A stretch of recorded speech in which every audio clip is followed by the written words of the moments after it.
Assalamualaikum warahmatullahi wabarakatuh. Halo, perkenalkan nama aku Atila Rani Siregar dari kelas 7F, siswi dari SMPI Al-Azhar 1. Membaca Al-Quran bukan sekedar bunyi, melainkan keindahan dan juga ketepatan maknanya. Hari ini, dalam 3 menit ke depan, aku akan membahas 2 poin penting, yaitu hukum nun sukun dan tanwin, dan juga hukum an-nabar.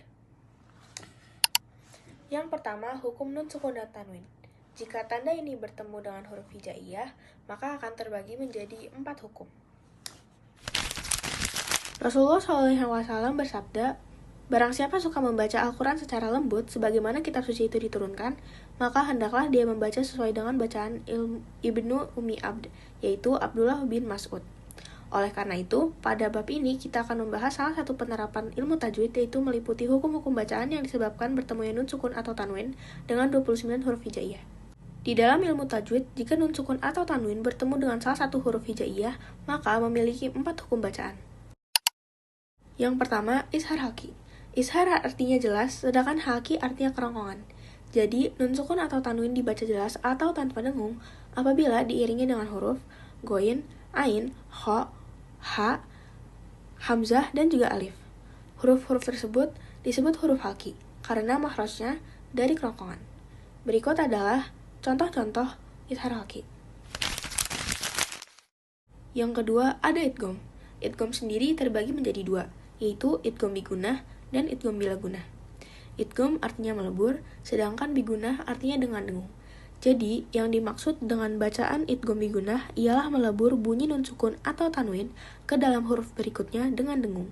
Huruf-huruf idgham bigunah yaitu mim, waw, nun, dan ya. Begitu dengan idgham bila gunah. Idgham artinya melebur, sedangkan bila gunah artinya tanpa dengung. Jadi yang dimaksud bacaan idgham bila gunah ialah melebur bunyi nun sukun atau tanwin ke dalam huruf berikutnya tanpa dengung. Huruf-hurufnya adalah la dan ro. Yang ketiga ada iklab. Iklab artinya ganti.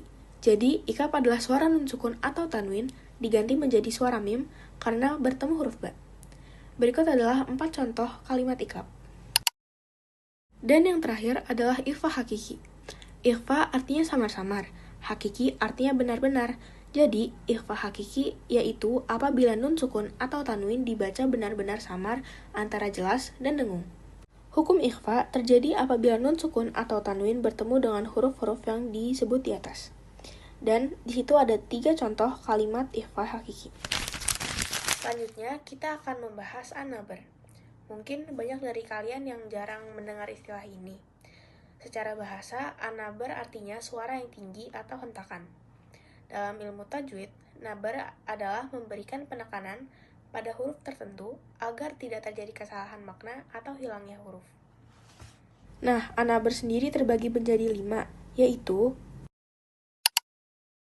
yang pertama terjadi saat wakaf pada huruf bertasydid. Contohnya pada surat Al-An'am ayat 95 dan juga surat Al-Qamar ayat 2.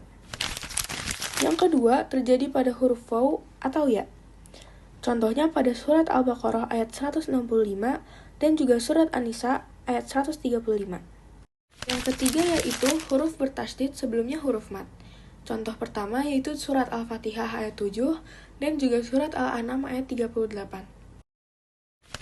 Yang keempat yaitu wakaf pada hamzah yang didahului huruf mad atau lin. Contohnya seperti surat Al-Imran ayat 5 dan surat Al-Ankabut ayat 33. Yang kelima, huruf yang bersukun atau bertasydid sebelumnya huruf alif tasniyah dan wawu jamma. Contohnya pada surat Al-A'raf ayat 22. Nah, di sini juga ada pengecualian. Jadi, an-nabar tidak akan terjadi jika 1. Wakaf pada huruf gunnah. Dan yang kedua, wakaf pada huruf qalqalah yang bertasydid. Karena kedua huruf tersebut jelas dalam pengucapannya. Yang pertama diidghamkan dan yang kedua dibaca qalqalah, sehingga tidak memerlukan an-nabar. Mempelajari tajwid seperti hukum nun sukun dan juga hukum an-nabar bukan hanya soal teknis membaca, tetapi juga suatu penghormatan terhadap kalam Allah Subhanahu wa Ta'ala. Semoga penjelasan singkat ini bisa membantu teman-teman semua dalam memperindah bacaan Quran. Saya, Atila Rani Siregar, pamit undur diri. Mohon maaf atas segala kekurangan. Terima kasih dan wassalamualaikum warahmatullahi wabarakatuh. I just had to let you know you're